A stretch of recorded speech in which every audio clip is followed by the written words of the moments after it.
Bonjour, je suis ravie de vous retrouver en ce dimanche 19 mai. Soyez bénis et merci pour votre accueil.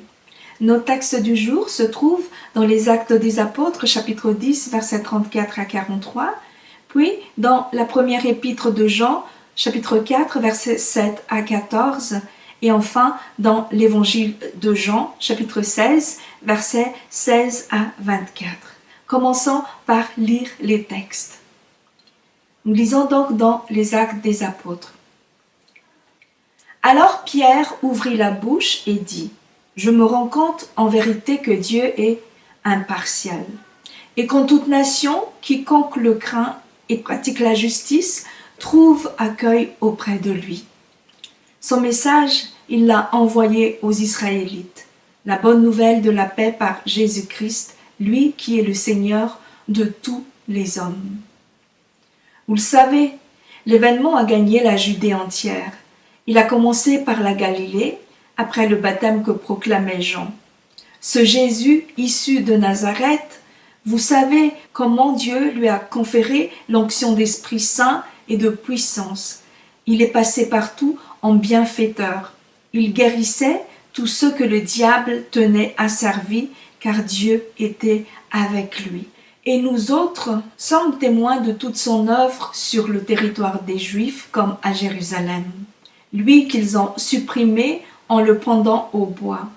Dieu l'a ressuscité le 3e jour et il lui a donné de manifester sa présence, non pas au peuple en général, mais bien à des témoins nommés d'avance par Dieu, à nous qui avons mangé avec lui et bu avec lui, après sa résurrection d'entre les morts.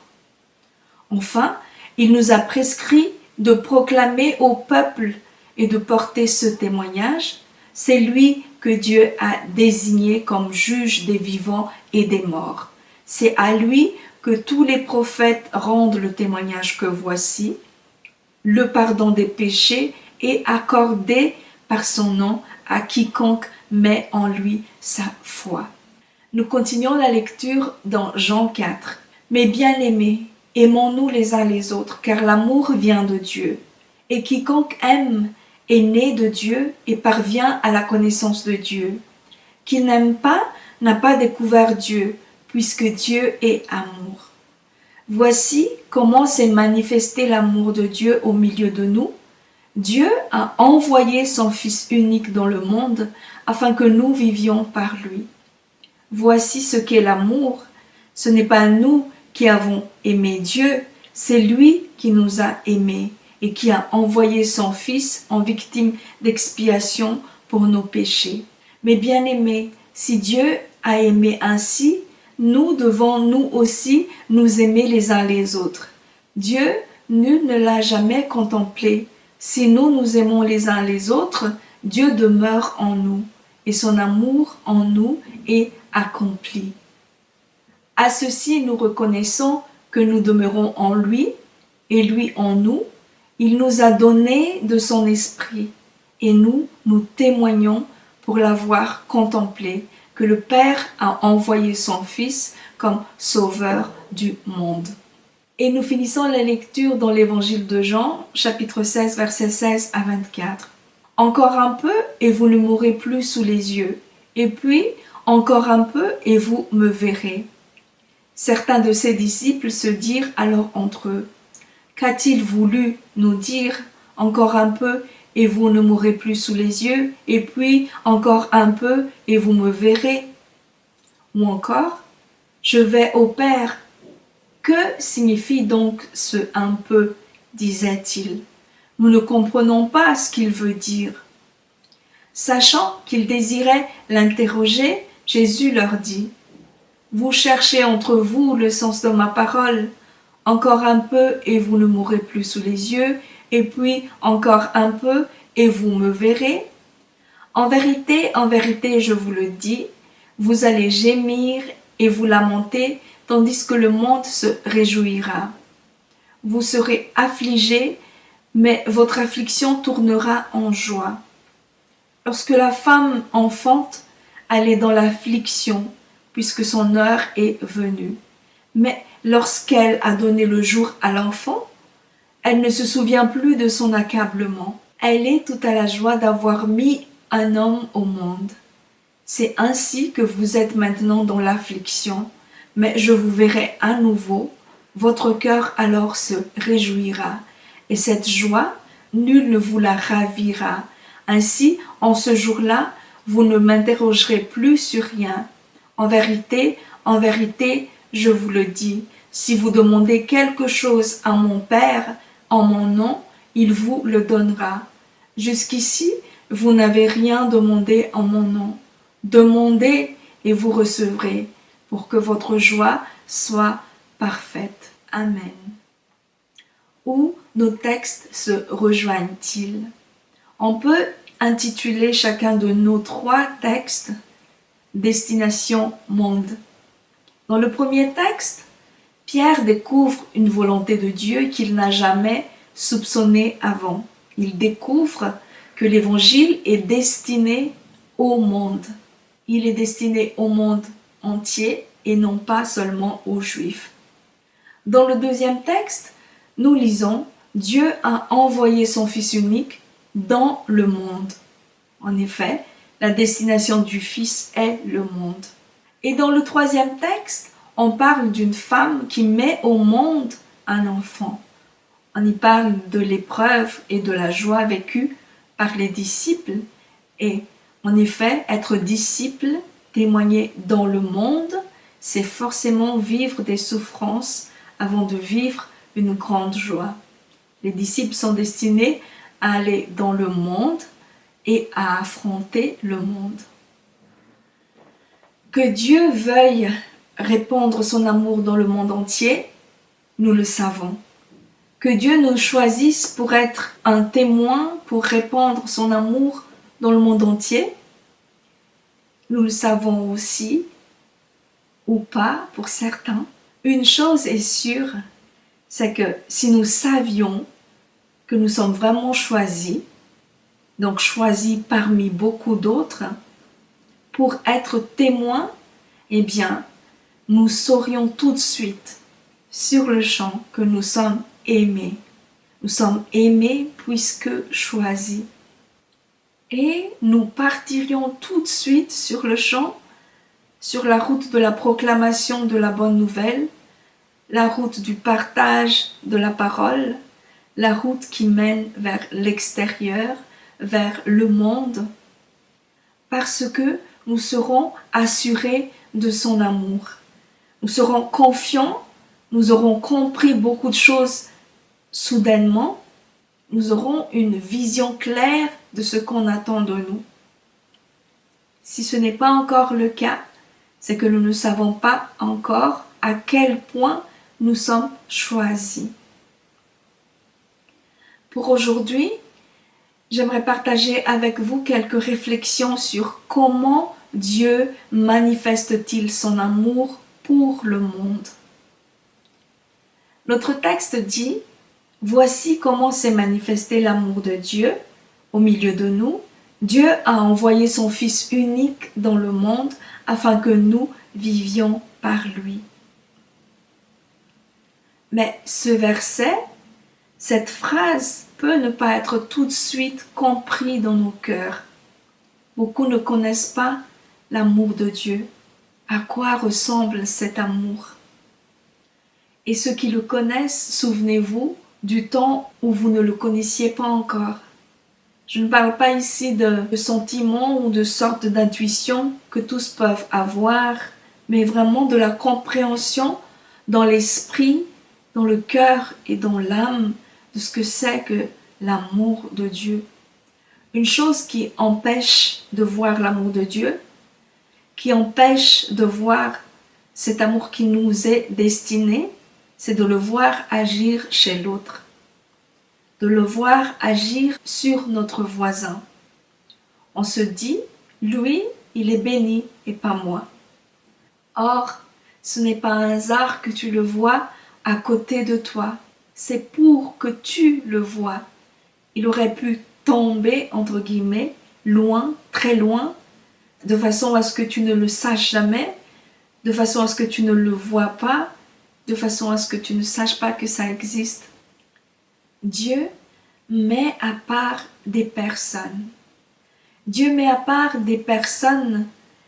Il a mis à part Abraham, Isaac, Jacob, David, Salomon, Ésaïe, Ézéchiel, Jérémie, ainsi de suite.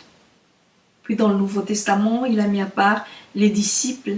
Et parmi les disciples, il a encore mis à part Pierre, puis il a encore mis à part Paul, et puis il a encore mis à part toi peut-être.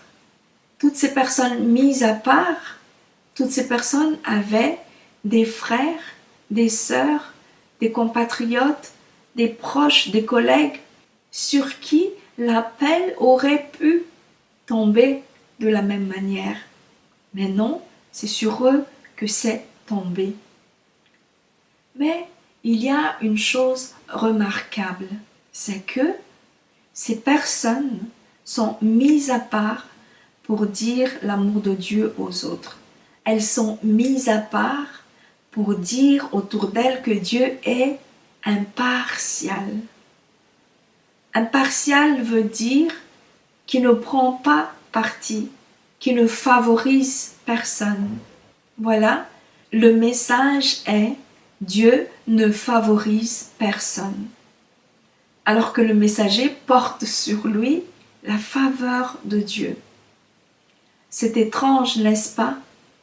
Mais c'est bien ce que dit notre texte. Pierre a été mis à part par Jésus, et c'est le moins qu'on puisse dire.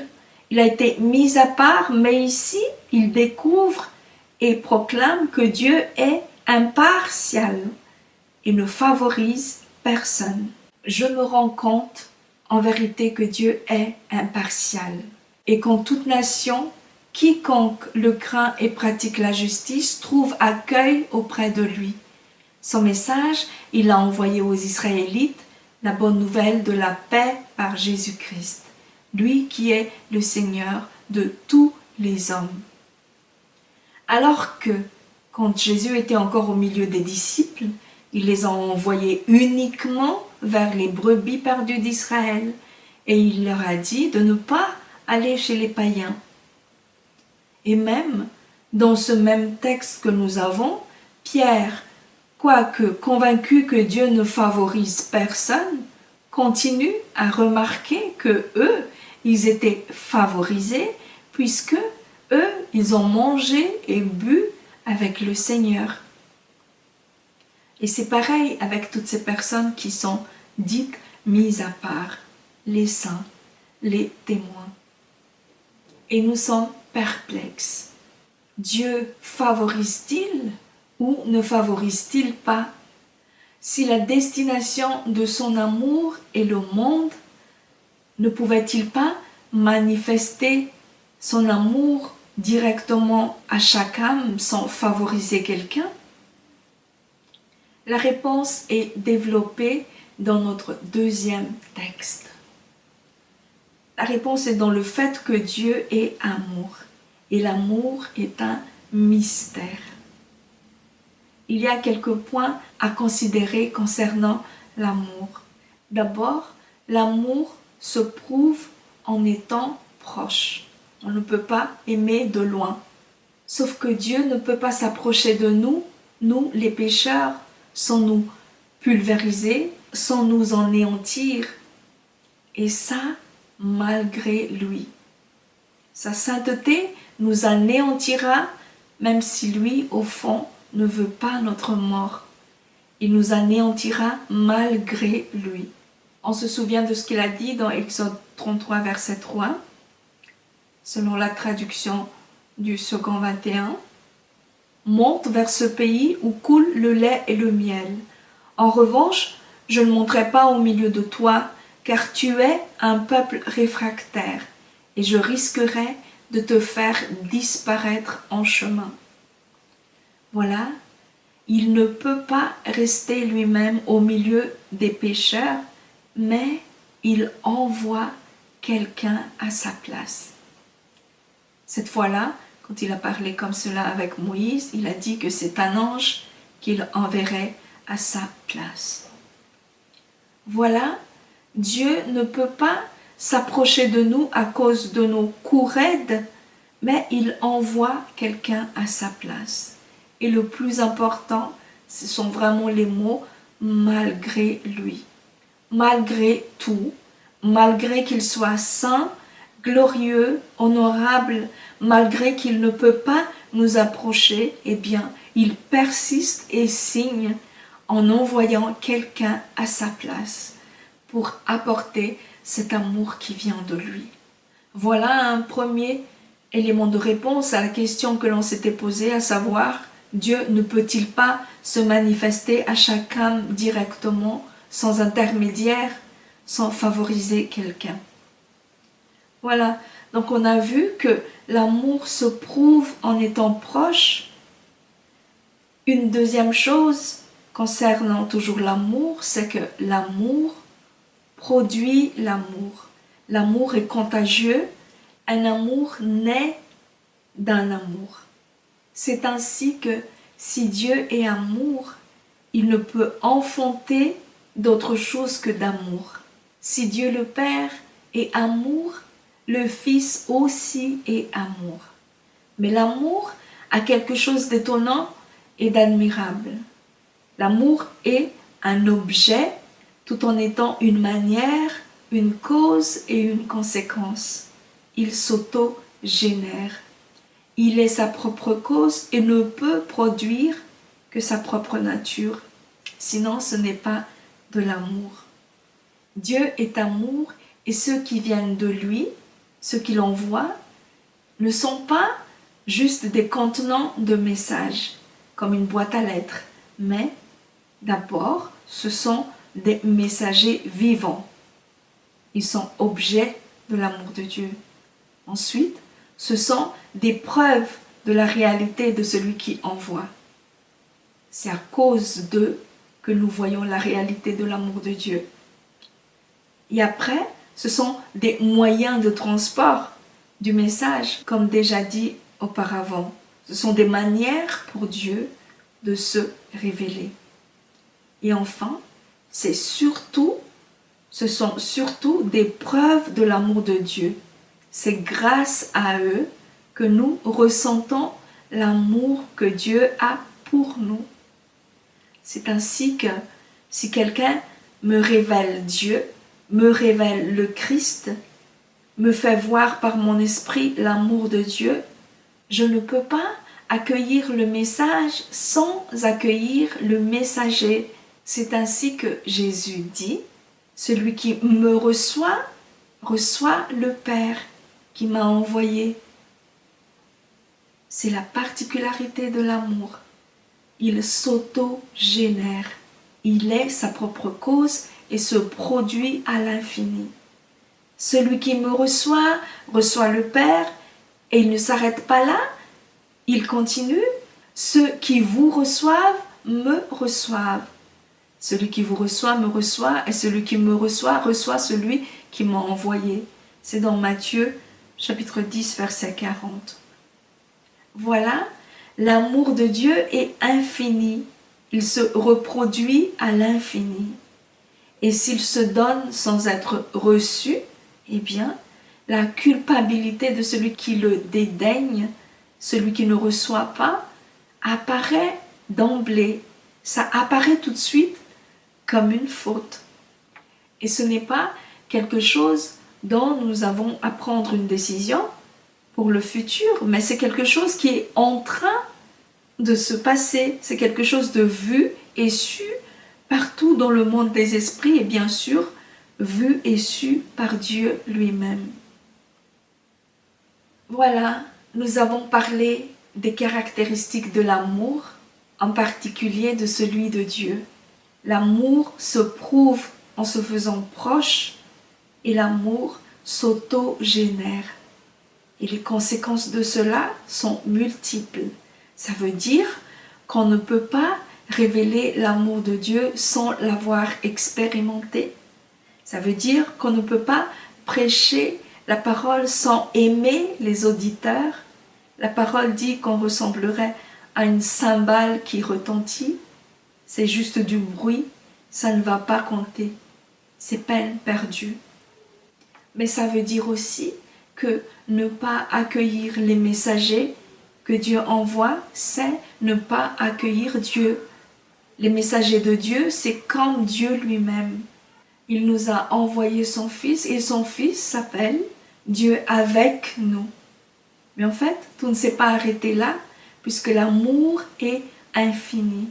Jésus nous envoie encore des gens, des messagers qu'il s'agit d'aimer.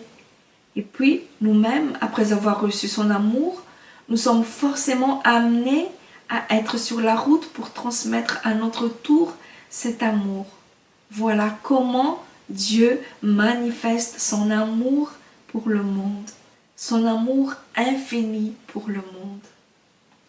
La parole dit dans Jean 3, verset 16, « Car Dieu a tant aimé le monde qu'il a donné son Fils unique, afin que quiconque croit en lui ne périsse point, mais qu'il ait la vie éternelle. » Mais la bonne nouvelle, c'est que Jésus, après son œuvre sur la terre et sur la croix, n'est plus seul enfant de Dieu, mais il est devenu le premier-né de tous les autres enfants de Dieu. C'est ainsi que la fameuse faveur qui lui appartient, eh bien, il la partage avec nous, à condition que nous l'aimions, à condition que nous accueillions cet amour qu'il nous donne. Jésus a dit qu'un jour nous prierons en son nom et qu'il ne prierait plus le Père pour nous, car le Père lui-même nous aime parce que nous avons aimé Jésus et que nous avons cru qu'il est sorti du Père. Jean 16, 26. Voilà, c'est comme ça que Dieu a manifesté son amour pour nous. Non seulement il nous a envoyé son Fils pour nous, mais encore il nous a fait devenir fils et filles. Son amour n'a pas de fin. Alors, Dieu favorise-t-il ou ne favorise-t-il pas? La réponse est: sa faveur t'appartenait déjà alors que tu n'étais pas au courant. Sa faveur t'appartenait déjà depuis le début, mais il voulait que tu connaisses, que tu reconnaisses son amour à travers celui qui devait t'apporter le message, celui qu'il t'a envoyé. C'est ainsi qu'il n'a pas attendu que tu reçoives son message pour te donner sa faveur. Et toi, tu ne savais pas que tu avais sa faveur depuis longtemps déjà. Alors non, il ne favorise personne puisque sa faveur est sur tout le monde. Mais le temps que notre esprit capte le message, nous croyons qu'il favorisait les autres qui sont nos frères, nos proches. Ils sont nos proches, sinon nous ne les verrons pas. Oui, sa faveur t'appartenait depuis le début. Je vous laisse avec ce dernier verset qui est dans Romains 8, verset 29. Ceux qu'il a connus d'avance, il les a aussi prédestinés à être semblables à l'image de son Fils, afin que son Fils fût le premier-né d'entre les frères. Sois heureux parce que ton frère, c'est Jésus. Tu as un frère en Jésus. Il est notre frère aîné. Soyez abondamment bénis. À bientôt. Au revoir. Je crois bien qu'il m'aime, car tous les matins